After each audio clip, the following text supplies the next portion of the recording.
Good morning students. आज के lecture में मैं डिस्कस करूंगा आपसे कि how to create a NumPy array. Previous lecture में मैंने आपके साथ नमपाई के बारे में डिस्कस किया था। नमपाई क्या है, न्यूमेरिकल पाइथन क्या है, मैंने आपको बताया था किस तरीके से उसे इंपोर्ट करते हैं। फिर मैंने आपको ये बताया था कि one dimensional array, two dimensional array के बारे में बताया था। एरे का कॉन्सेप्ट मैंने आपके साथ डिस्कस किया था। मैंने आपको यह भी बताया था कि what is the major difference between NumPy array and list. I hope आपको अच्छे से समझ में आया होगा। तो डियर स्टूडेंट, आज का मेरा लेक्चर है आपके साथ how to create a NumPy array. That means इस लेक्चर में मैं आपके साथ डिस्कस करूंगा कि नमपाई में जो फंक्शंस है उन फंक्शंस का यूज करके हम किस तरीके से एरेज को क्रिएट करते हैं। So dear student, there are several ways to create a NumPy array. We will discuss each of them in detail with practical implementation. तो सबसे पहले मेरे पास फंक्शन है arrays फंक्शन। सबसे पहले जो मेरे पास फंक्शन है उसका नाम है array मेथड। लेकिन ये जो array मेथड है ये किस लाइब्रेरी के अंदर है? NumPy, मतलब पाइथन लाइब्रेरी। पाइथन लाइब्रेरी है और उस लाइब्रेरी का नाम है NumPy।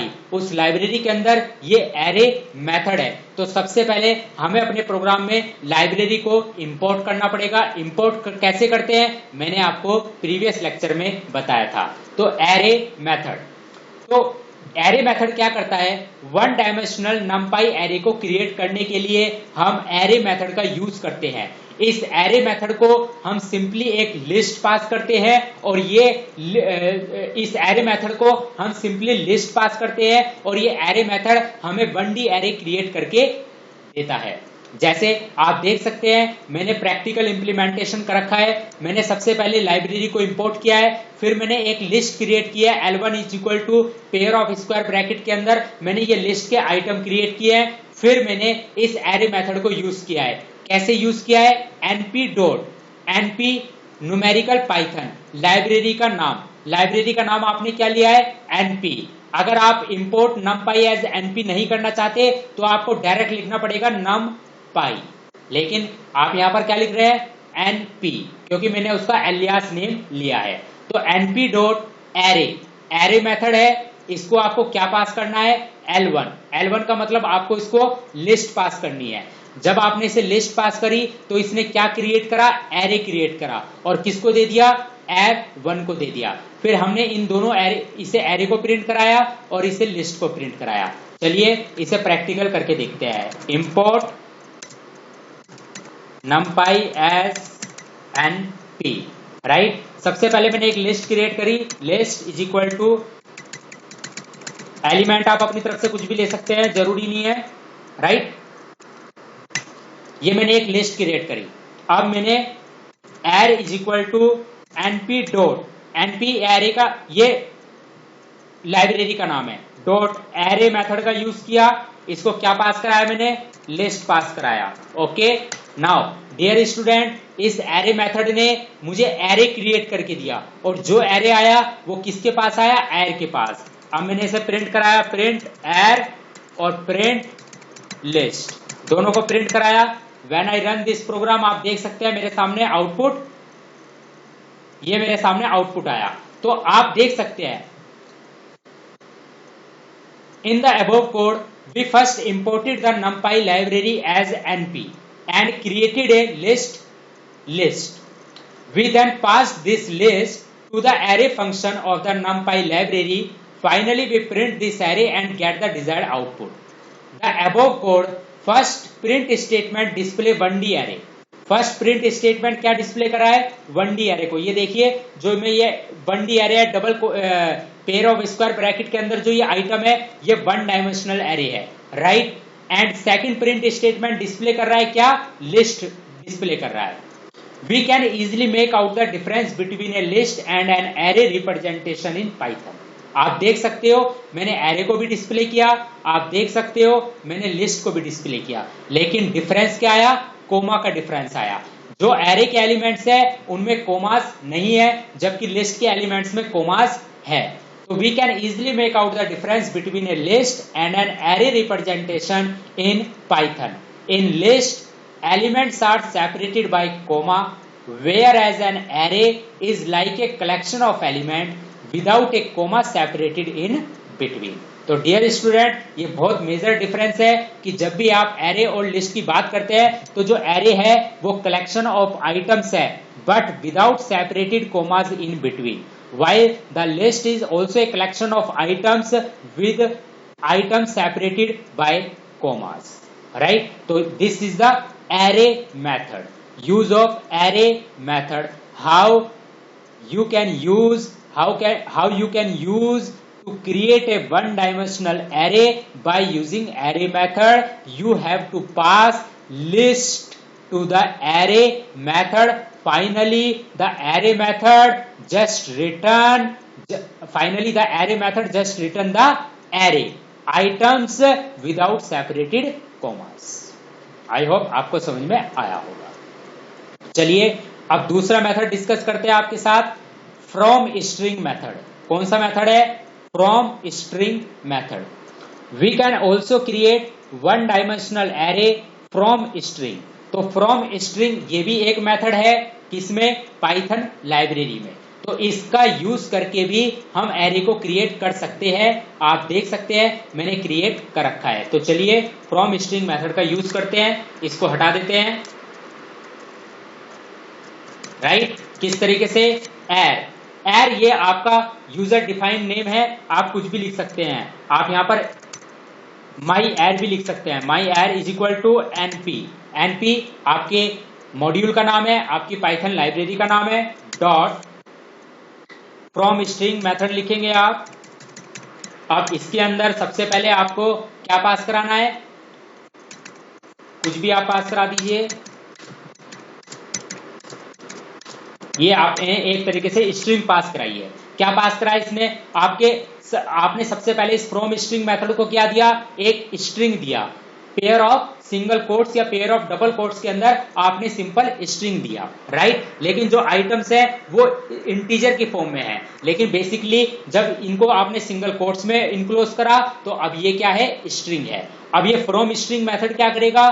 फ्रॉम स्ट्रिंग मेथड इस स्ट्रिंग को कन्वर्ट करेगा किसमें? एरे में. और किसको असाइन करेगा? माई एर को. लेकिन इस फ्रॉम स्ट्रिंग मेथड को आपको ये भी बताना पड़ेगा कि आप किस टाइप का एरे क्रिएट करना चाहते हो. मैं एरे जो क्रिएट करना चाहता हूं वो इंटीजर का क्रिएट करना चाहता हूं. किसका क्रिएट करना चाहता हूं? इंटीजर का. और सेपरेटर, ये सेपरेटर है, इसमें आपको ये बताना पड़ेगा कि आपको यहां पर एक सिंगल स्पेस रखना है. राइट डियर स्टूडेंट, अब जब आप यहां पर आपने लिखा प्रिंट माई एर, नाउ आपने इसे रन किया तो आप देख सकते हैं इस फ्रॉम स्ट्रिंग मेथड ने जो आपने इसको स्ट्रिंग पास की थी, इसने उस स्ट्रिंग को कन्वर्ट करा किसमें? इंटीजर में. क्योंकि आइटम्स आपके क्या है? इंटीजर आइटम्स हैं, इसीलिए यहां पर आपने डी टाइप क्या दिया? इंटीजर दिया. राइट, और किसको असाइन कराया? माई एर को असाइन कराया. राइट, आई होप ये आपको समझ में आ गया होगा. तो ये जो फ्रॉम स्ट्रिंग मेथड है, इस फ्रॉम स्ट्रिंग मेथड को आपने क्या दिया? एक स्ट्रिंग दी है. वो स्ट्रिंग किसमें है? सिंगल कोट्स में. आप स्ट्रिंग पास कर सकते हैं सिंगल कोट्स या डबल कोट्स में.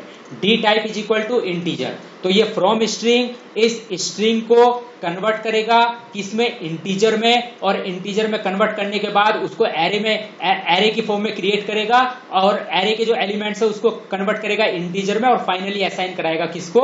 माई एर को. तो आपने प्रिंट किया माई एर. तो आप देख सकते हैं ये आपकी एरे है. कौन सी? One dimensional array in pair of square bracket. लेकिन जो आइटम्स है वो that items are not separated by comma. Okay, I hope आपको ये समझ में आ गया होगा. चलिए अगला मेथड डिस्कस करते हैं. अगला मेथड है आपका एम्प्टी मेथड. एम्प्टी मेथड क्या है? Empty method can be use to create empty array. अगर आपको एम्प्टी एरे क्रिएट करना है तो उसके लिए आपको यूज करना पड़ेगा एम्प्टी मेथड. राइट, और an uninitialised array of specified shape and dtype. Syntax क्या है इसका?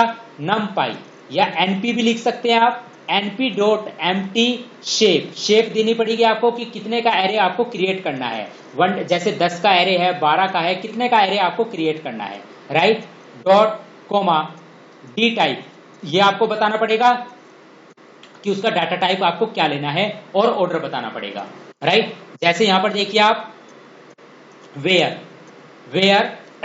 D type is a data type of Python और numpy to set initial value. D type क्या है? Is a data type of Python और numpy to set initial value. Shape क्या है? Dimension है कि आप डायमेंशन कितने का लेना चाह रहे हो। बेसिकली जो ये एम्प्टी मेथड है ये 2D एरे के लिए है यहाँ पर, राइट। और ऑर्डर क्या है? अरेंजमेंट ऑफ डाटा, कि आप उसे किस तरह से रखना चाहते हैं, रो वाइज या column wise, right. Also the parameter D type and order are optional. जो ये पैरामीटर डी टाइप है और ये जो ऑर्डर है ये ऑप्शनल है। डी टाइप क्या है? Optional. If you do not specify D type तो पाइथन उसको क्या कंसीडर करेगा? बाय डिफॉल्ट फ्लोट डिस्कस करेगा।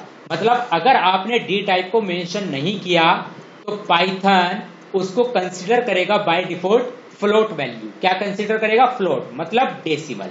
और अगर आप एक्सप्लिसिटली डिफाइन कर रहे हैं और अगर आपने एक्सप्लिसिटली लिखा D type is equal to int तो वो बाय डिफॉल्ट उसको क्या कंसीडर करेगा? इंटीजर कंसीडर करेगा। आई होप आपको समझ में आ गया होगा, राइट। और अगर आप ऑर्डर नहीं पास कर रहे हैं तो बाय डिफॉल्ट वो ऑर्डर क्या लेगा? रो वाइज लेगा। मतलब जो एलिमेंट का असाइनमेंट होगा वो रो वाइज होगा, इस तरीके से होगा एलिमेंट का असाइन, ओके। तो ये आपको स्पेसिफाई करना पड़ेगा। तो डियर स्टूडेंट आप देख सकते हैं मैंने एम्प्टी मेथड का किस तरीके से यूज किया है। चलिए एक बार इसका यूज करके हम प्रैक्टिकल करके देखते हैं, राइट। तो my arr is equal to np dot empty method का यूज किया। मुझे एम्प्टी एरे क्रिएट करना है। मुझे एरे क्रिएट करना है 4,3, 4 रो और 3 कॉलम। तो ये तो क्या है? शेप है। ये मैंने शेप पास कर दी, ओके। अब मुझे क्या पास करना है? डी टाइप और ऑर्डर। और अगर मैं नहीं पास करता हूं तो बाय डिफॉल्ट डी टाइप क्या आएगा? फ्लोट आएगा। चलिए देखते हैं, कोई बात नहीं, प्रिंट करते हैं। Print my arr. Now when I run this program तो आप देख सकते हैं डियर स्टूडेंट बाय डिफॉल्ट जो मेरा ऑर्डर है वो क्या है? फ्लोट है। तो आप देखते हैं 0 डॉट, ये डेसिमल वैल्यू है। 0 डॉट 0 डॉट 0 डॉट 0 डॉट, ये डेसिमल वैल्यू है। अगर आप यहां पर लिखेंगे D type is equal to int, अगर आप यहां पर पास कर दे explicitly D type is equal to int तो अब आपका एम्प्टी मेथड क्या करेगा? अब आपका एम्प्टी मेथड उसको किस फॉर्म में इनिशियलाइज कराएगा? इंटीजर की फॉर्म में इनिशियलाइज कराएगा। आप देख सकते हैं पहले आपका आ रहा था 0 डॉट 0 डॉट और अब आपका क्या आ रहा है? अब आपका 0 आ रहा है, right. Means this is uninitialised array. मतलब इसमें मैंने कोई वैल्यू इनिशियलाइज नहीं की है, बाय डिफॉल्ट उसने क्या ले लिया है? 0 ले लिया है। लेकिन हो सकता है वो इस टाइप की भी वैल्यू ले ले जैसे आप मेरे इसमें डायग्राम में देख रहे हो। चलिए एरे का साइज चेंज कर देते हैं, एरे का साइज चेंज कर देते हैं। अब रन करके देखते हैं। अब आप देख सकते हैं मेरा आउटपुट क्या आ गया? अलग आ गया। तो आप देख सकते हैं ये बाय डिफॉल्ट वैल्यू है, कुछ भी ले रहा है ये अपने आप से। आप देख सकते हैं कुछ भी वैल्यू ले रहा है। चलिए मैं यहाँ पर ऑर्डर चेंज कर देता हूँ। मैं इसे डी टाइप को हटा देता हूँ, यहाँ से। अब मैं इसे रन करता हूँ। अब आप देख सकते हैं मेरा आउटपुट डिफरेंट आ रहा है, डिफरेंट मेरा आउटपुट जनरेट हो रहा है। तो आई होप आपको समझ में आ गया होगा। चलिए यहाँ पर मैं जो है 3,4 की कर देता हूँ। अब मैं इसे रन करके देखता हूँ क्या आ रहा है मेरा आउटपुट। अब मेरा आउटपुट कुछ इस तरीके से आ रहा है। तो कहने का मतलब यह है कि डिफरेंट आउटपुट है मेरा। तो यहाँ पर जो शेप है, शेप तो क्या है? डायमेंशन है, राइट। ये शेप है, ये शेप पास करेंगे। और अगर आप डी टाइप पास नहीं कर रहे हैं तो बाय डिफॉल्ट वो उसे क्या लेगा? Float value. तो देख सकते हैं 0 डॉट 0 डॉट 0 डॉट, ये डेसिमल वैल्यू है। और अगर आप चाहते हैं कि ये इंटीजर में आए तो आपको यहाँ लिखना पड़ेगा D type is equal to int. अब आपका ये क्या आएगा? इंटीजर में आएगा। आप देख सकते हैं अब ये इंटीजर है, 0 0 0, इनके साथ डेसिमल पॉइंट नहीं आया है। और अगर आप शेप चेंज करते हैं तो डेफिनेटली आपके आउटपुट डिफरेंट होते जाएंगे। जैसे मैंने यहाँ पर शेप चेंज कर दी है तो आप देख सकते हैं मेरा आउटपुट क्या आ रहा है? अलग आ रहा है। तो एम्प्टी मेथड का मतलब होता है कि जब हमें एम्प्टी एरे क्रिएट करना हो या अनइनिशियलाइज्ड एरे क्रिएट करना हो, आप कह सकते हो सर ये जो आइटम है ये क्या है? ये बाय डिफॉल्ट वैल्यू है जो पाइथन ने इनको असाइन करी है। ये जो एम्प्टी मेथड है ये एम्प्टी एरे क्रिएट करता है, लेकिन उस एरे में जो जितने भी साइज का एरे है, जैसे यहाँ पर 2 बाय 2 का एरे है तो 2 तो रो है और 2 कॉलम है। तो हर जो मतलब वैल्यू है जो इंडेक्स नंबर पर जो वैल्यू है वो बाय डिफॉल्ट वैल्यू कुछ भी दे दी है, राइट। तो this is a empty method. Empty method का यूज करके आप किस तरीके से एरे को क्रिएट करते हो, आई होप आपको समझ में आ गया होगा, ठीक है। तो पहला जो मैंने इसमें पास किया ये 2 2, ये तो है क्या, इसका ऑर्डर मतलब सॉरी शेप, कि मैं कितने का एरे क्रिएट करना चाहता हूं। मैंने कहा 2 by 2 का एरे क्रिएट करना चाहता हूं। फिर मुझे क्या देना है, D type. D type is equal to int, तो इसका मतलब इंटीजर है, देख लीजिए सारी वैल्यू इंटीजर है। और अगर आप नहीं दोगे D type is equal to int, तो वो बाय डिफॉल्ट उसको क्या एज्यूम करेगा, फ्लोट एज्यूम करेगा। आप देख सकते हो, देखिए मैं यहां पर डी टाइप नहीं दे रहा हूं, अब इसने इसको क्या कंज्यूम करा, डेसिमल वैल्यू में कंज्यूम कर लिया, ठीक है। तो ये चीज आपको ध्यान रखनी है। इसके बाद अगला मेथड, तो डियर स्टूडेंट अगला मेथड है जीरोज मेथड। क्या नाम है अगले मेथड का नाम, zeros method. The zeros function works in the same manner as the empty. जैसे एम्प्टी फंक्शन वर्क करता है ऐसे ही जीरोज मेथड वर्क करता है, but the only difference is that it creates and return a new array with all zero as its element. जितने भी element होंगे वो सारे क्या होंगे, जीरो एलिमेंट होंगे। जैसे आप देख सकते हैं मैं यहां पर क्रिएट कर रहा हूं एनपी डॉट, अब मुझे किस मेथड का यूज करना है, जीरोज मेथड का यूज करना है, ZERO, जीरोज मेथड का यूज करना है। इसको मुझे सबसे पहले शेप पास करानी है 3,4, ये तो मैंने शेप है। अब अगर मैं डी टाइप इंटीजर नहीं दूंगा, जैसे सपोज मैं डी टाइप इंटीजर नहीं देता, तो मेरे सारे वैल्यूज क्या आएंगी, फ्लोट आएंगी। Print my array.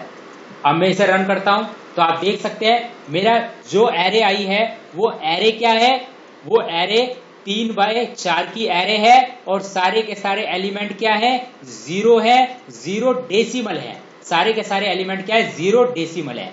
क्योंकि अगर आप यहां पर डाटा टाइप डिफाइन नहीं करोगे तो बाय डिफॉल्ट वो क्या लेगा, डेसिमल वैल्यू लेगा। अगर आप चाहते हो ये जीरो डेसिमल ना आकर प्योर जीरो इंटीजर हो, तो आपको यहां पर एक्सप्लिसिटली पास करना पड़ेगा, कोमा लगाकर डी टाइप बराबर इंट। क्या पास करना पड़ेगा, डी टाइप बराबर इंट। नाउ अब अगर आप इसे रन करेंगे तो आप देख सकते हैं कि जो अब आपके सारे आइटम्स है वो जीरोज हैं लेकिन इंटीजर हैं, जीरोज इंटीजर ना कि zeros decimal. Okay, I hope ये आपको समझ में आ गया होगा। चलिए अगले मेथड की ओर चलते हैं।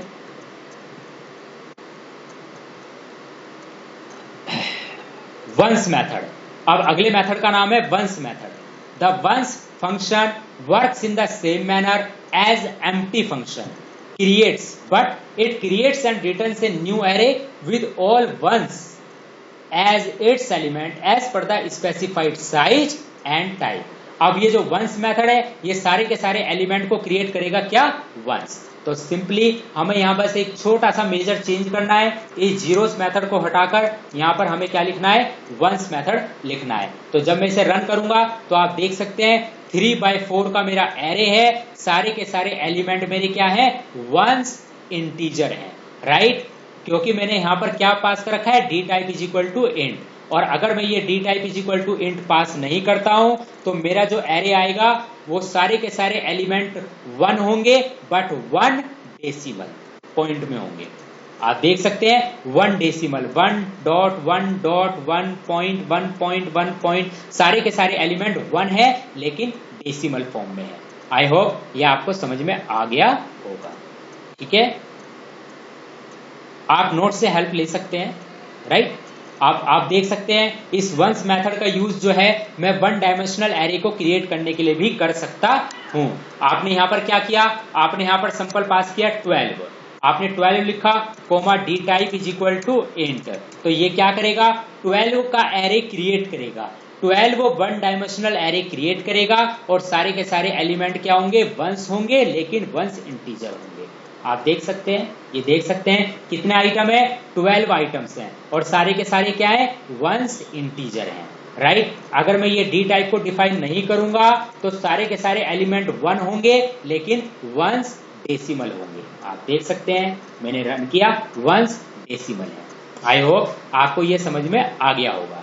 अगला मेथड हम डिस्कस करते हैं आपके साथ, arange method, ARANG, arange method, right. Arange method है ये, AR है बेटा ये, ना कि double R, AR simple. Arange function is used to create array from a range. अब आपको क्या करना है, जो ये अरेंज मेथड है ये एक स्पेसिफाइड रेंज के अंदर एरे को क्रिएट करता है, एक स्पेसिफाइड रेंज के अंदर क्या करता है, एरे को क्रिएट करता है। तो इसमें हम क्या करना है, अब चलिए अरेंज मेथड का यूज करके हम एरे क्रिएट करते हैं। तो यहां पर आपको रेंज पास करानी है, मैंने लिखा ARANGE अरेंज। अब मैंने स्टार्ट किया 2, तो इसका मतलब है जो मेरा स्टार्टिंग, आप देख सकते हैं मैंने इसका सिंटैक्स भी लिख रखा है, numpy dot arrange start. Start कहां से करना है, जो जहां से आपको स्टार्ट करना है वो आप पॉइंट लिखोगे। मुझे स्टार्ट करना है मान लीजिए 8 से, तो मैंने 8 लिखा। मुझे स्टॉप कहां पर करना है, 30 पर स्टॉप करना है, ठीक है। तो ये क्या करेगा, 8 से लेकर 29 तक जितने भी एलिमेंट हैं उनका एक एरे क्रिएट करेगा। कहने का मतलब यह है कि अगर आपको एक स्पेसिफाइड रेंज के अंदर एरे क्रिएट करना है, अगर आपको एक स्पेसिफाइड रेंज के अंदर अगर आपको एरे क्रिएट करना है, तो स्पेसिफाइड रेंज के अंदर एरे क्रिएट करने के लिए सबसे बेस्ट जो मेथड है उस मेथड का नाम है अरेंज मेथड। इसमें आपको स्टार्टिंग पॉइंट पास करना है और एंड वाला पॉइंट पास करना है। तो ये क्या करेगा, स्टार्ट से लेकर एक कम एंड तक का एरे क्रिएट करके आपको देगा, राइट। तो डियर स्टूडेंट, जब मैं इसे रन करूंगा, मुझे यहां पर लिखना है print my arr. When I run this program, आप देख सकते हैं 8, 9, 10, 11, 12, 13, 14, 15 अप टू 29। आई होप आपको ये चीज समझ में आ गई होगी, ठीक है। चलिए आगे बढ़ते हैं।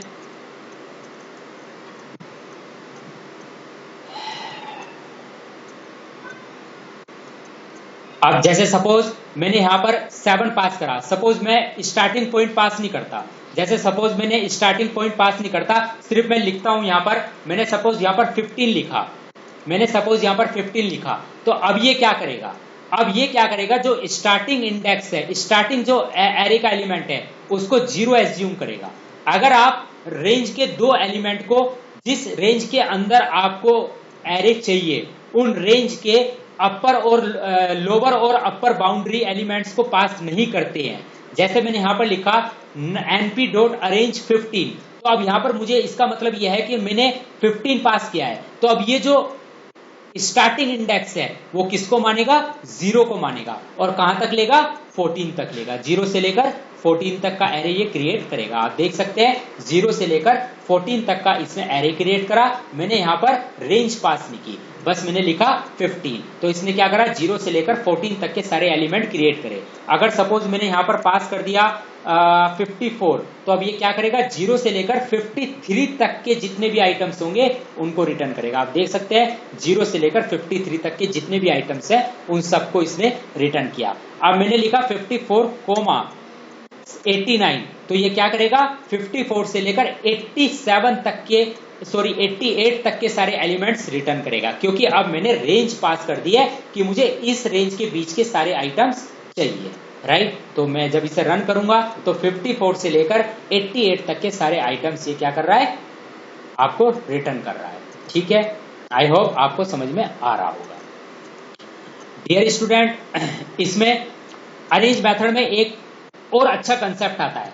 मान लीजिए आपको जो है अरेंज मेथड का यूज करके आपको एरे क्रिएट करना है, लेकिन वो एरे आपको जो है अल्टरनेट एलिमेंट्स लेने हैं आपको। जैसे सपोज मान लीजिए मुझे यहां लेना है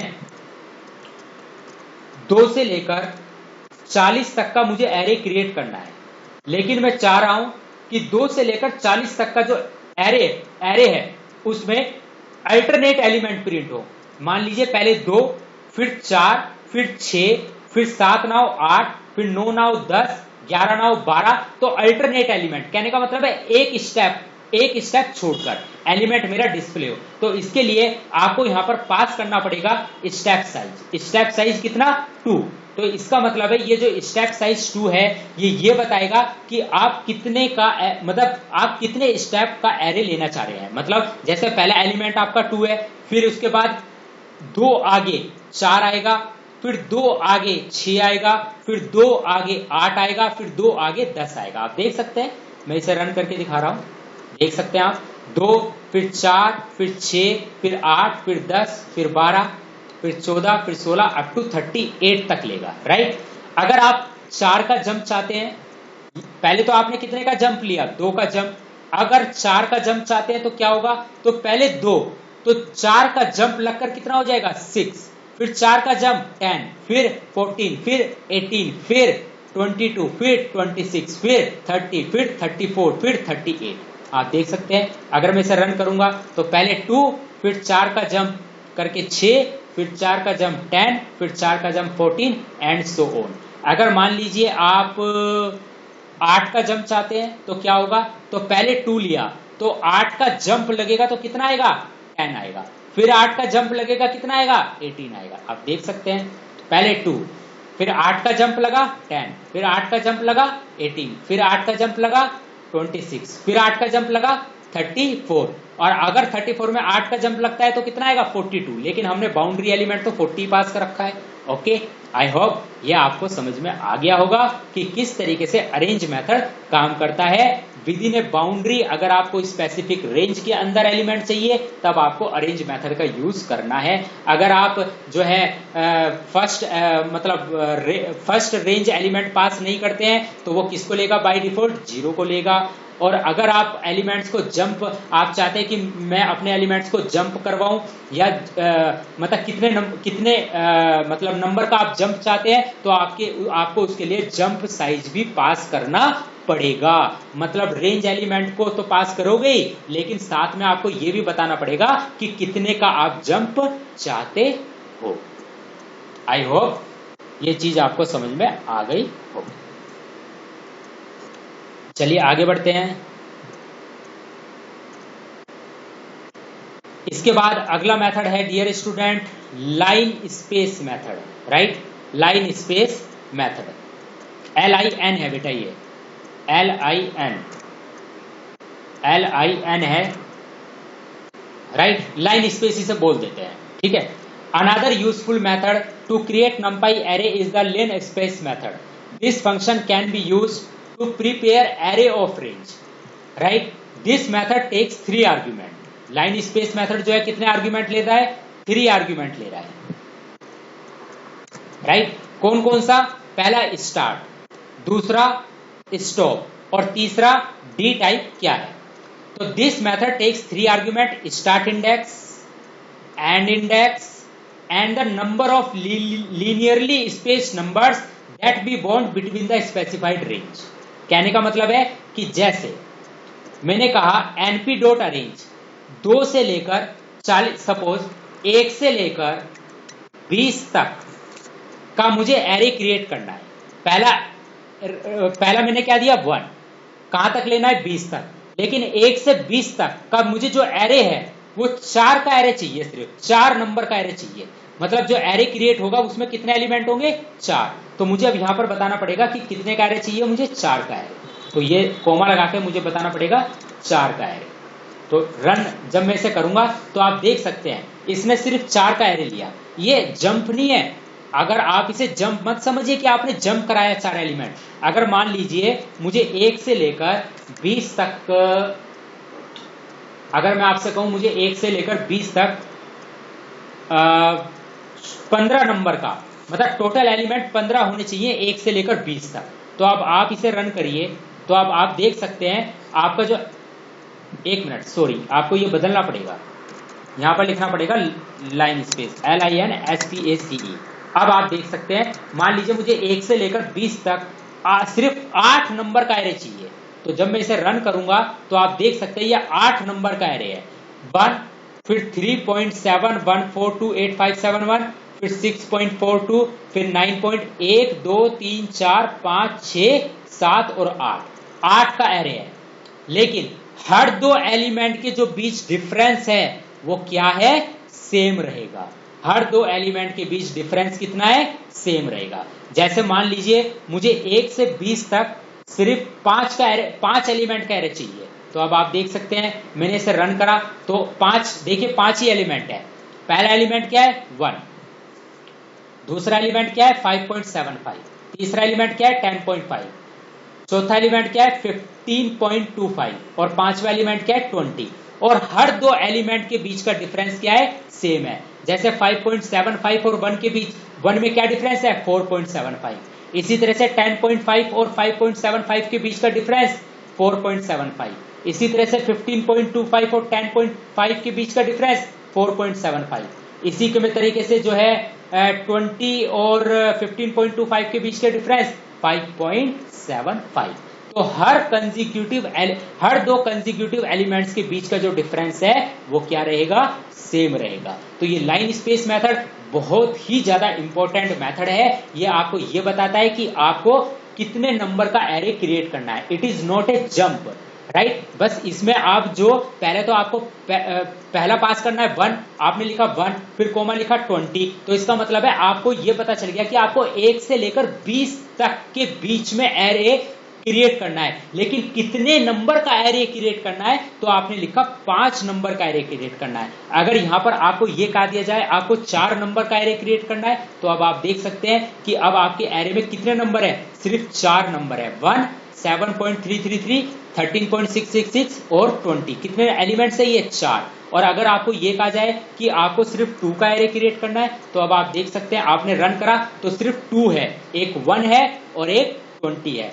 तो 1 से लेकर 20 तक सिर्फ 2 नंबर का एरे क्रिएट करना है। तो एक 1 ले लिया इसने और एक 20 ले लिया। अगर आपको ये कहा जाए आपको जो है 10 नंबर का एरे क्रिएट करना है 1 से लेकर 20 तक का, तो अब आपके सामने ये पूरे के पूरे कितने नंबर है, 10 नंबर है। और हर दो कंसेक्यूटिव नंबर के बीच का डिफरेंस क्या है, सेम डिफरेंस है। जैसे आप देख सकते हो मैंने एग्जाम्पल में ले रखा है np डॉट लाइन स्पेस 2,18, तो स्टार्टिंग इंडेक्स है 2, एंड इंडेक्स क्या है 18, तो 2 से लेकर 18 तक के बीच में मुझे एरे क्रिएट करना है। लेकिन कितने नंबर का एरे क्रिएट करना है, 6 नंबर का एरे क्रिएट करना है, मतलब 6 एलिमेंट होने चाहिए मेरे एरे में। तो आप देख सकते हैं मेरा आउटपुट आ रहा है 2, फिर 5.2, फिर 8.4, 11.6, 14.8 और 18, और कितने एलिमेंट है टोटल, 6 एलिमेंट है। और हर दो एलिमेंट के बीच का डिफरेंस क्या है, सेम है। तो लाइन स्पेस मेथड इसी तरीके से वर्क करता है कि हर दो कंसेक्यूटिव एलिमेंट के बीच का डिफरेंस क्या हो, सेम। आई होप ये आपको समझ में आ गया होगा। तो डियर स्टूडेंट मैं 1 मिनट का ब्रेक चाहूंगा अभी।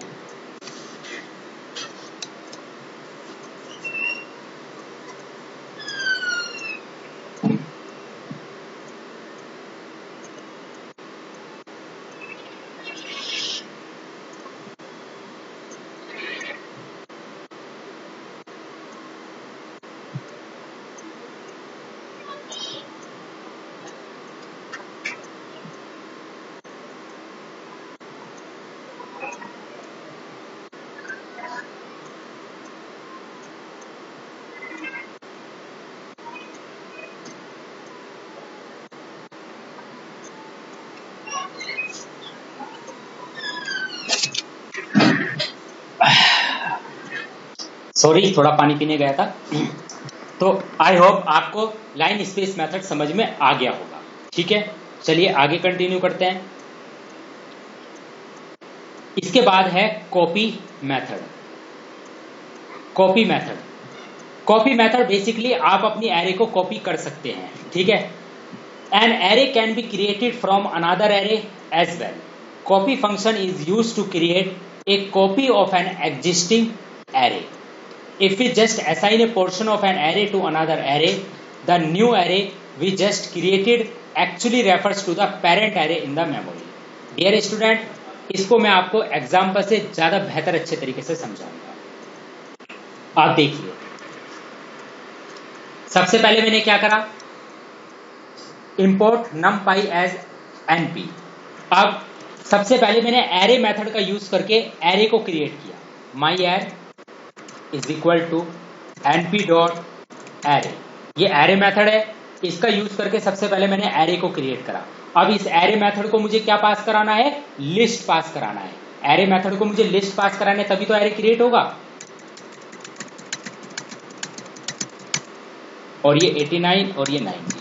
तो डियर स्टूडेंट इस एरे मेथड को मैंने क्या पास कराया, लिस्ट पास कराया। और इस एरे मेथड ने मुझे क्या क्रिएट करा, एरे क्रिएट करके दिया। राइट, अगर मैं प्रिंट करूं प्रिंट myArray, तो आप समझ सकते हो मुझे एरे मेरा क्या हो जाएगा, क्रिएट हो जाएगा। आप देख सकते हैं मेरा एरे क्रिएट हो गया है। ओके, अब मैंने क्या करा, अब मैंने क्या किया है डियर स्टूडेंट, मैंने y is equal to my arr करा, my arr, y is equal to my arr. कहने का मतलब है मैंने माई एर को असाइन कराया किसको, y को। मैंने माई एर को असाइन कराया किसको, y को। इसका क्या मतलब है, इसका मतलब यह है कि जब मैंने माई एर को असाइन कराया y को, तो y और माई एर दोनों की मेमोरी लोकेशन क्या है, एक है। कहने का मतलब यह है कि माई एर किस एरे को रेफर कर रहा है, 12, 23, 34, 45, 56, 67, 78, 89, 90। माई एर इस एरे को रेफर कर रहा है। अब इसको मैंने असाइन करा दिया किसको, y को, तो y भी मेमोरी में इसी को रेफर कर रहा है जिसको माई एर रेफर कर रहा है। कहने का मतलब यह है y is equal to my arr का मतलब यह है कि y और माई एर दोनों की मेमोरी में लोकेशन क्या है, सेम है। दोनों की लोकेशन क्या है, सेम है। माई एर की जो लोकेशन है मेमोरी में, वही लोकेशन किसकी है, y की है। जो माई एर की लोकेशन है वही लोकेशन किसकी है, y की है। ठीक है, इतना समझ गए आप, ओके। अब मैंने क्या करा, ये देखिए,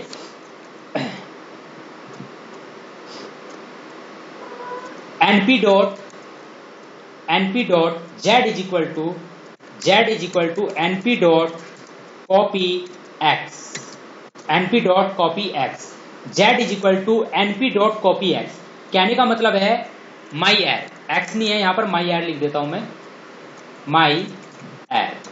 अब ये जो माई एर है इसकी कॉपी मैंने क्रिएट करी, और कॉपी क्रिएट करने के बाद किसको दे दिया, z को दे दिया। कहने का मतलब है ये आपके, देखिए मेरी बात समझिए, ये आपका है माई एर, और ये माई एर है। इसके पास क्या एरे है, 12, 23, 34, 34, 45, 56, 67, 78, 89, 90, ये माई एर है। अब इसे आपने किसको दे दिया, y को दे दिया, तो दोनों के दोनों क्या है, एक है। कहने का मतलब है यही माई एर और y दोनों के दोनों मेमोरी में एक ही लोकेशन पर काम कर रहे हैं। ठीक है, अब आपने क्या करा, माई एर की कॉपी क्रिएट करी और किसको दे दी, z को दे दी। तो डियर स्टूडेंट ये z है, ये z है। इस z के पास कॉपी है किसकी, इस z के पास, ये जो z है ना, ये जो z है इसके पास कॉपी है किसकी, माई एर की, माई एर की कॉपी है। और ये कॉपी जो है माई एर की, ये अलग मेमोरी में है, मतलब एलिमेंट तो सेम है। इस z के पास एलिमेंट तो वही है जो माई एर के पास और जो y के पास है, लेकिन इसका मेमोरी लोकेशन क्या है, अलग है। किसका, इस z का मेमोरी लोकेशन क्या है, अलग है। और इस z के पास किसकी कॉपी है, माई एर की कॉपी है। जबकि माई एर और y, ये जो मेरे हाथ में है, जो मैं इसे हिला रहा हूं, इन दोनों का मेमोरी लोकेशन क्या है, बिल्कुल सेम है। इन दोनों का मेमोरी लोकेशन बिल्कुल सेम है और इसका मेमोरी लोकेशन बिल्कुल अलग है। समझ में आया। अब मैंने क्या करा, अब मैंने y में चेंज किया, y of 0 is equal to 34। y क्या है मेरा, ये, इसके 0 एलिमेंट में मैंने क्या कर दिया, चेंज कर दिया। तो अगर इसके 0 एलिमेंट में मैं चेंज कर रहा हूं, तो जो नीचे वाला माई एर है इसके भी 0 एलिमेंट में क्या हो जाएगा, चेंज हो जाएगा। क्यों, क्योंकि दोनों मेमोरी में एक ही लोकेशन पर है। एक बात ध्यान रखना, ये माई एर है और ये माई एर है, ये माई एर है, और ये इसको मैंने असाइन कर दिया किसको, y को। किसको असाइन कर दिया, इसको y को। तो जब मैंने इसको y को दिया तो दोनों की मेमोरी क्या है, एक है। मेमोरी एक होने का मतलब क्या है कि इनमें से अगर मैं किसी में भी चेंज करूं तो अल्टरनेटिवली दूसरे में चेंज हो जाएगा। अगर मैं इसके किसी भी एलिमेंट में चेंज करूंगा तो नीचे जो माई एर है उसके उसी एलिमेंट में चेंज हो जाएगा। मैंने क्या करा, माई एर की कॉपी दे दी किसमें, z में, लेकिन जो ये कॉपी दी है मैंने z में, इस z की मेमोरी लोकेशन क्या है, अलग है। अब मैंने क्या करा, y में चेंज किया। जब y में चेंज करूंगा डियर स्टूडेंट, तो माई एर में ऑटोमेटिकली चेंज हो जाएगा। लेकिन ध्यान रखना z में चेंज नहीं होने का, z बिल्कुल वैसा का वैसा ही रहेगा। अब देखिए z की कॉपी मैंने इसमें कर दी। अब मैंने y में चेंज किया, मैंने लिखा y of 0 is equal to 879। अब मैंने क्या करा, प्रिंट, पहले माई एर करा, प्रिंट y करा, प्रिंट z करा। तो अब आप देख सकते हैं, जब मैं इसे रन कराऊंगा तो आप देख सकते हैं मेरा माई एर चेंज हुआ, मेरा y चेंज हुआ लेकिन मैंने कॉपी किस में क्रिएट करी थी, जेड में। जेड में कोई चेंज नहीं हुआ क्योंकि जेड की मेमोरी लोकेशन क्या है, अलग है। तो कहने का मतलब है मैंने माई एर की एक कॉपी अलग से सेव करके रख दी। मैंने क्या करा, ये देखिए, ये मेरा माई एर है, इसको मैंने दिया किसको, वाई में, राइट। और मैंने क्या करा, ये जो नीचे वाला माई एर है इसकी एक अलग कॉपी किसमें दे दी, जेड में दे दी। अब अगर मैं वाई में चेंज करता हूं या माई एर में चेंज करता हूं तो जो कॉपी है, ये जो कॉपी है इसमें कोई भी चेंज नहीं होगा। यही चीज मैंने यहां पर बताने की कोशिश की है। आई होप आपको समझ में आ गया होगा, आपको समझ में आ गया होगा। अब अगला मेथड है dear student, reshape method. Reshape method का मतलब क्या है, 2D एरे को क्रिएट करना 1D एरे से। कहने का मतलब है आपके पास एक 1D एरे है, उससे अगर आपको 2D एरे क्रिएट करना है तो आप किस मेथड का यूज करेंगे, रीशेप मेथड का यूज करेंगे। किस मेथड का यूज करेंगे आप, रीशेप मेथड का यूज करेंगे। तो डियर स्टूडेंट, पहले मैंने यहां पर आप देख सकते हैं, सबसे पहले मैंने ये एक एरे क्रिएट करा। कितने का एरे है ये, 1 2 3 4 5 6 7 8 9 का एरे है, राइट। ये मेरे पास 9 का एरे है और मुझे ये 1 डायमेंशनल एरे है। कि कौन सा एरे है ये, 1 डायमेंशनल। आप देख सकते हैं ये मेरा 1 डायमेंशनल एरे है, ये मेरा 1 डायमेंशनल एरे है। अब मुझे रीशेप मेथड का यूज करके इस 1 डायमेंशनल एरे को 2 डायमेंशनल एरे में बदलना है। 1 डायमेंशनल एरे को 2 डायमेंशनल एरे में बदलना है। इसको मैंने नाम दे दिया ए, इसको मैंने नाम दे दिया ए, और इसको मैंने नाम दे दिया, अब जो मैं एरे क्रिएट करूंगा बी। तो मैंने यहां पर लिखा b is equal to np dot reshape. Reshape method का यूज करूंगा। रीशेप क्या पास कराऊंगा, किसको चेंज करना है, ए को चेंज करना है। मेरे पास जो एरे है वो क्या है, 1 डायमेंशनल एरे, क्या है उसका नाम ए। मुझे इस ए को चेंज करना है, इसमें 2D एरे में। लेकिन अब मुझे बताना पड़ेगा कि जो 2D एरे वो किस साइज की होनी चाहिए। अब चूंकि 9 एलिमेंट है तो 3 बाई 3 की बना लो। 3 बाई 3 की बना लोगे तो वो 9 में कन्वर्ट हो जाएगी। 3 बाई 3 की आप एरे बना लो। अब आप प्रिंट करो यहाँ पर बी, आप प्रिंट करो यहाँ पर बी। तो when I run this program तो आप देख सकते हैं डियर स्टूडेंट, मेरा 1 डायमेंशनल एरे किस में कन्वर्ट हो गया, 2 डायमेंशनल एरे में। 1 डायमेंशनल एरे था, उसको कन्वर्ट कर दिया रीशेप मेथड ने उसको कन्वर्ट कर दिया किसमें, 2 डायमेंशनल एरे में। और साइज क्या दिया मैंने, 3 बाई 3, क्योंकि मेरे एलिमेंट कितने हैं, 9। और अगर आपके एलिमेंट 12 है तो 3 बाई 4 कर दीजिए। जैसे मान लीजिए आपके पास एलिमेंट 12 है, अब आप इसे 3 बाई 4 कर दीजिए चाहे, राइट। ये देखिए 1 minute, 3 by 4, 3 row, 1 2 3 1 2 3 1 2 3 1 minute, 3 by 4, एक एलिमेंट और आएगा। अब आप देख सकते हैं 3 बाई 4 की है मेरी। अब मेरी जो मैट्रिक्स बनी है वो कितने की बनी है, 3 बाई 4। 3 बाई 4 का मतलब है 3 रो और कितने कॉलम है, 4। आप देख लीजिए 3 रो है मेरे पास और 4 मेरे पास क्या है, कॉलम है। तो इस तरह से रीशेप मेथड का क्या रोल होता है, 1D एरे को मोल्ड करेगा किसमें, 2D एरे में। तो आई होप आपको ये चीज समझ में आ गई होगी। इसके के बाद है हमारे पास आई मेथड और identity method. The eye method can be use to create an identity matrix. Identity matrix क्या होती है, आइडेंटिटी मैट्रिक्स वो होती है जिसके identity matrix is a 2 dimensional matrix in which all elements are zero except diagonal elements.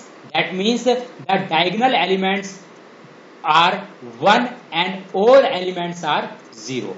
जो identity matrix होती है उसके जो डायगोनल एलिमेंट्स होते हैं वो क्या होते हैं, सारे 1 होते हैं, लेकिन सारे के सारे एलिमेंट और जितने भी अदर एलिमेंट्स होते हैं वो क्या होते हैं, 0 होते हैं। तो आई मेथड या आइडेंटिटी मेथड का जो यूज होता है वो आइडेंटिटी मैट्रिक्स को क्रिएट करने के लिए होता है। तो जैसे आप यहां पर देख सकते हैं, मैं यहां पर क्रिएट करने जा रहा हूं,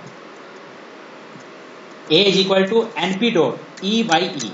आई मेथड का यूज करूंगा, मैंने यहां पर पास किया 4।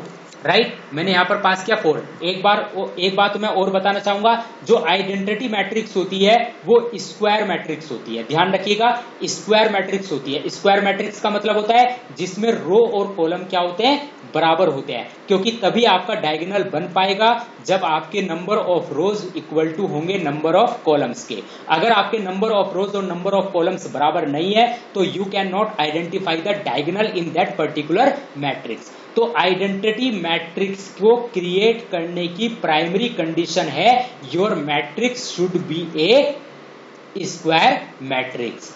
Square matrix means number of rows is equal to number of columns. और आपको इसकी टेंशन लेने की जरूरत नहीं है। आइडेंटिटी मैट्रिक्स जो ये आई मेथड है और जो ये आइडेंटिटी मेथड है ये ऑटोमेटिकली स्क्वायर मैट्रिक्स ही क्रिएट करके देगा। सारे एलिमेंट आपके डायगोनल के 1 होंगे और सारे एलिमेंट जो है आपके क्या होंगे, अदर एलिमेंट्स क्या होंगे, आपके 0 होंगे। तो आप देख सकते हैं np.i4, बस सिंपल आपको 4 पास करना है, वो 4/4 खुद एज्यूम कर लेगा। आपने लिखा प्रिंट a, तो जब मैं इसे रन करूंगा तो आप देख सकते हैं ये 4/4 का मेरा एरे है, क्योंकि मैंने आपको पहले बताया था कि आइडेंटिटी मैट्रिक्स क्या होगी, स्क्वायर मैट्रिक्स होगी, 2 dimensional square matrix with number of rows equal to number of columns. Okay, इसीलिए मैंने यहां पर 4 पास किया कि वो 4/4 अपने आप क्रिएट कर लेगा। तो आप देख सकते हैं सारे डायगोनल एलिमेंट क्या है, आपके 1 है और अदर एलिमेंट्स क्या है, आपके 0 है। आप आइडेंटिटी मैट्रिक्स का भी यूज कर सकते हो, आइडेंटिटी मेथड भी यूज कर सकते हो, आइडेंटिटी, राइट। यहां पर आपने लिखा मान लीजिए 8, तो 8/8 का ये मैट्रिक्स आपके सामने बनेगी। आप देख सकते हैं जब मैं इसे रन करूंगा तो आप देख सकते हैं ये 8/8 की मैट्रिक्स है। सारे डायगोनल एलिमेंट क्या है, 1 है और सारे अदर एलिमेंट क्या है, 0 है। आई होप ये चीज आपको समझ में आ गई होगी।